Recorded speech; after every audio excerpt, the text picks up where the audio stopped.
Welcome to As the Story Grows. I'm Brian Patton. Today we welcome Jorg August, frontman for Colombian death metal band ESHTADUR. ESHTADUR released 2 new singles earlier this year, Umbra and Fire Above, Mountain Below. Jorg talks about discovering metal, his lyrical inspirations, the differences between touring the United States, Europe, Colombia, and more. Make sure you join the As the Story Grows mailing list. Lots of cool stuff coming with the end of the year in sight. Don't miss out. You can also find the podcast on Discord and Patreon. Links will be in the show notes. Enjoy today's conversation with Jorg August from ESHTADUR.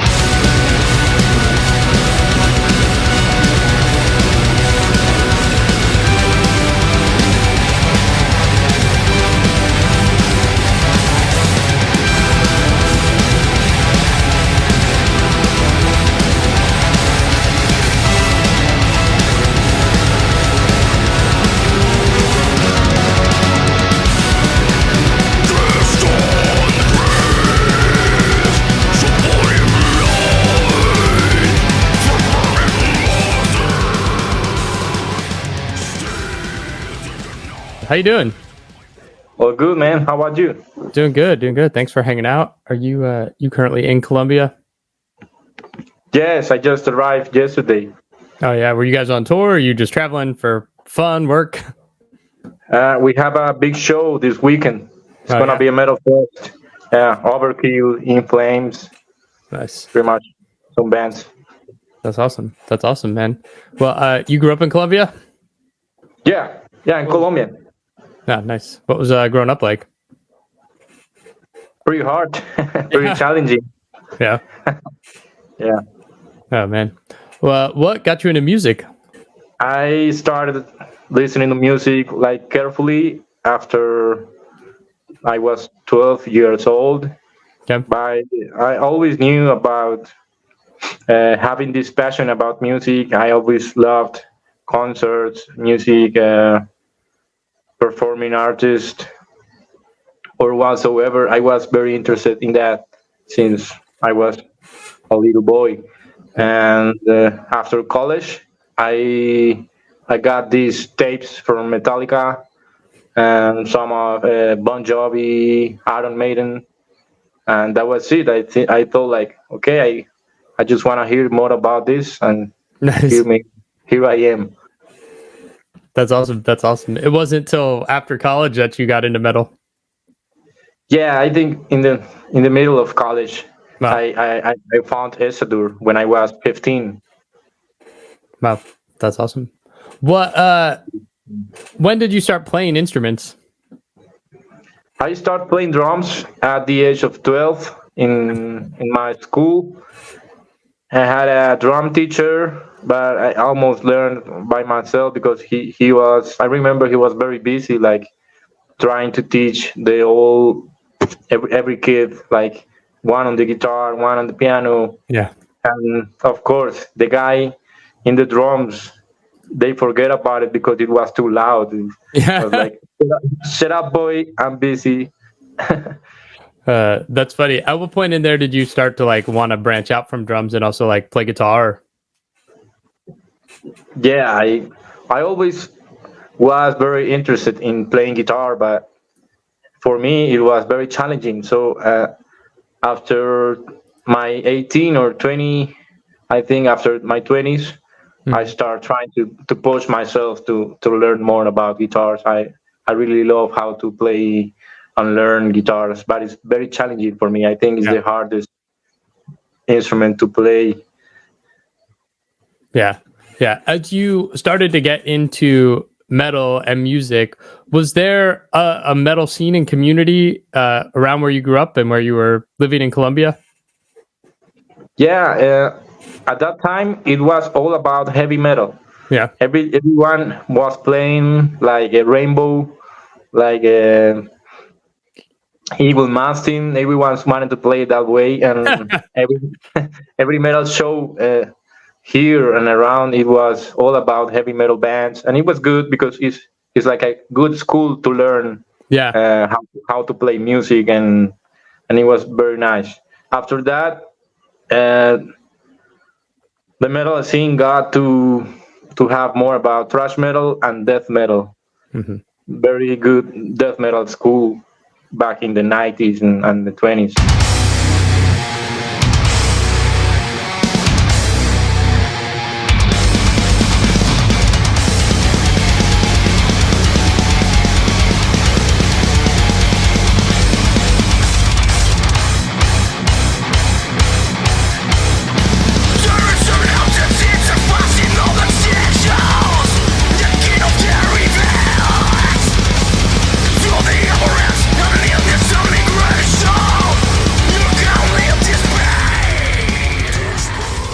Let's talk about the band ESHTADUR.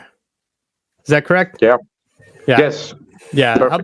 How'd this band get started? Okay, ESHTADUR, it was like our college project when we were teenagers. Yeah. We used to hang out together, and this day, a couple of poor guys, we decided to found ESHTADUR, and all we got was one song. It was called Timo the Timo, and we started playing pretty much like Covenant, like Timo Borgir, Old Man Child, Set Ethereal, and the Abyss, pretty much black metal kind with keyboards and ambient dark stuff. And after that, I found myself like alone in the project. Everyone quits. Like now I have to do another stuff and this and this. So I just didn't want to give up with the project, and I decided to learn how to do vocals, how to play bass, how to play guitar, and I started from there to write my own music. And now we have four albums and 2 EPs. Yeah. Where'd the name come from? ESHTADUR means a rebellion of angels. Is a Greek author, and it's also it has a kind of relation with Hebrew, but it means rebellion of angels, to rebel against any kind of oppression. That's cool. Was that something like a theme that carries in your music? Like, are you like a politically spoken band, or is it just kind of like a cool name? Yeah, no, not only about politics, but about to the freedom of your spirit, the freedom of your speech, on how to become or learn or work to develop your own voice, and have like a criteria to get your opinion out there and be against any kind of oppression. Yeah. Like whatever the system, social, religion, I don't know. Yeah. You guys released From the Abyss in September of 2020. Is that correct? Yes. Yeah. How was that release for you? Like, I know like COVID shut everything down everywhere. What was Colombia like, and how was releasing that album during, I guess, there were lockdowns there? Yeah, he was very tough moments, but we did great. I think we managed it.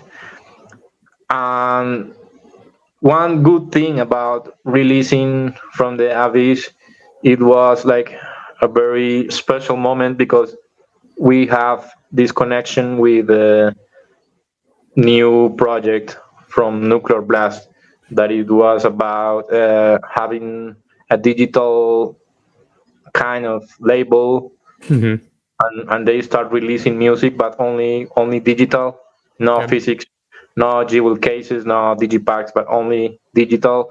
But it was the same table. I mean, it was the same people from Nuclear Blast working on this one called Blood Dust Distribution. Yeah. So it was perfect for us, because we didn't have like concerts or whatever to sell the merch or to sell anything. So it was all by digital, and it was very good, because everyone was on their computers trying to spend their day listening to music, and it was very good. Yeah. You guys have evolved sonically over the years. There's a lot more like I don't know, ambient death metal, melodic death metal influences as your music goes on. There's more traditional elements. How has the writing changed? Is it just member changes that has influenced the direction of the music? Well, I have been always open to that. I'm very open to that option, but I think I have been always also in charge of the composition on music, on direction, and building the concept of the band. So since the band changes so many times, all members like almost every 3 months or 4 months, something like that. It was not solid. Mm-hmm. So ESHTADUR is always my compositions and my music, but I got to learn from a lot of musicians since I have shared with a lot of people, different people from here and there, and that's good because it helps you develop your perception and Mm-hmm. your hearing pretty much good. Yeah. Did working with Nuclear Blast and Blood Blast open you up to different artist availabilities with the 2 singles you released and the album? Like the artwork's really like stepped up. Yeah, I think we're trying to break through the noise and to have our own voice, to have our own style. Yeah. That's what we're trying to do, like getting out there and playing our own music every time.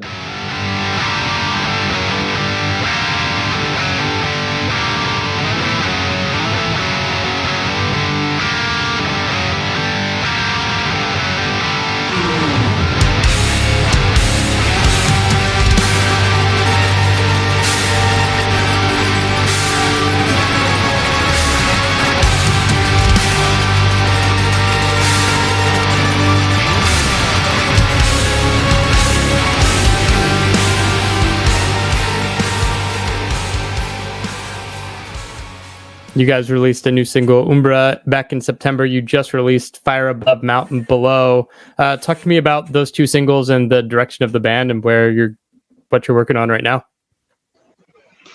Yeah, Umbra was released just before North American tour. We played in September, 19 shows together with this band, Summer Cycle, pretty cool guys.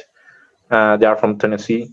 So we played together 19 shows and we released Umbra just to push and break through, trying to move in the United States with this song. It's a dark song, pretty dark, and it includes some ritualistics and mysticism concepts. It has also a good video clip, and we tried with both singles, this Umbra and Fire Above, Mountain Below, to include also a symphonic orchestra, and trying to go to that direction, and both are like on the same part. And after trying to show everyone these 2 songs, we're trying also to get some kind of feedback to continue developing and writing the whole album. I mean, it's all writing, and I have some sketches for about 7 songs or 8 songs, but I'm going to modify some aspects and create something based on that, based on Umbra and based on Fire Above, Mountain Below. Gotcha. So these are just standalone singles, not like part of an album package. This is just the way music works now. Because of the digital realm, you could just release singles like this. And yeah, but definitely they are going to be part of the next album. I mean, it's all one part. Gotcha. Who did the music video and who came up with the concept for the video for Fire? Well, I know I have some friends here in Colombia. These guys are called Inside Media, and they're just starting up, like doing videos for the last 2 years. We got together and we thought about something on the concept.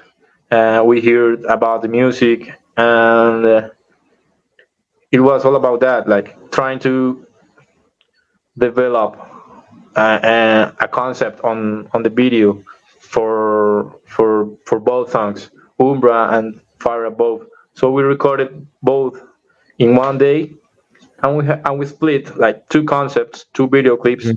but all integrated in one. Nice, nice. You guys have a show coming up. What's next year look like? You're just continuing to write. You guys toured a lot this year. Are you going to focus on studio and writing next year, or are you guys going to focus on kind of split time between writing new music and touring? Yeah, I think we're gonna spend some time on writing and recording, and after that, uh, I think we're gonna release the next album, 2024, and after that, we'll be trying to tour again. Yeah, But now promoting the new album, and maybe trying to connect two tours, maybe Europe and North America, and like pretty close one to each other, so we can have like a good running and pushing on ourselves as a band. And yeah, when you play a show, it's different than playing regular 15, 20, I don't know, 30 shows together. Is different. yeah, yeah. How was the scene in touring? I mean, you guys did a European tour and a Latin America tour and a North American tour last year. Like, how are all those scenes like different, and like when you're touring these different places? Well, I think Europe and North America are pretty similar on how they respond on bands. Like they are always open to new bands. Yeah, They're always trying to support, buying merch, being involved with the musicians. You share some stuff. You can sit down on the bar and have some beers with anyone. yeah, And I think Latin America is different on that aspect. They are more passionate about the music. Maybe you are not getting much support on selling merch or something like that, but you got a very passionate audience, and people gets crazy when you're playing, like really feeling it. And it's like on that aspect is very good, I think. But both, I mean, everyone got everything on yeah. on each own way, I think. Nice, nice. Is the hope with Blood Blast that, like, if the digital cells do well, that maybe you guys get like, upstream to Nuclear Blast and have like a vinyl release in the future? Or is it just going to be digital? I think we're open to anything. Okay. Yeah, we are trying to release this album with anyone who believes in us. It could be Nuclear Blast, or it could be another guy, Yeah. another brand, another people. I don't know, but we are open to many options. But that would be very nice if we can do that.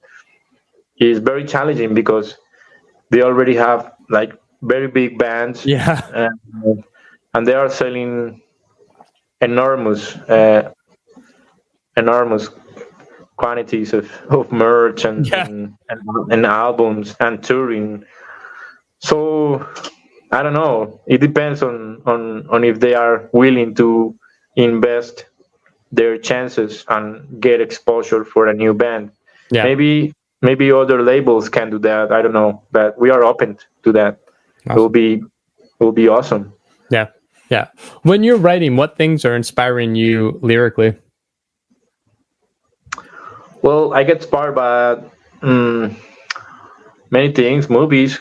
Movies. It could be a movie. It could be a book. I like pretty much listening to music, to another music, not only metal, but any kind of music. Maybe folk, maybe the music for a particular movie. For example, Dune, or I don't know, let's say The Lord of the Rings. Maybe I listen to that kind of music, and I try to get like what I can hear or what I like. I can also get inspired by maybe personal situations, or motivate myself on something I want to change, maybe. Or Yeah. Yeah, I think it works like that. Inspiration is something you can approach to, but it is not for sure that you. I mean, it's not guaranteed Yeah. that you get inspired every moment. Yeah. It could be good one day, and maybe next week is you're gonna be blocked. Yeah. So yeah, inspiration can get from whenever, from people, from a book. I like to read a lot, like poems or things like that. I like being on myself also, like trying to be alone as long as I can, so I can like get my thoughts in order. Yeah. And then suddenly I got a good idea and I start playing, and that's how I work, like pretty much.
Thanks for listening to As the Story Grows. Our intro music was written and composed by Jeremy Hunt. The As the Story Grows theme is by Bob Nana. If you like what you hear, subscribe wherever you get your podcasts and give us a rating and review. If you'd like to support the show financially, you can join us at patreon.com/asthestorygrows. Be a part of our community and join the ongoing conversation over on Discord. If you enjoy this episode, share it on social media with your friends. Much appreciated, and thanks for listening.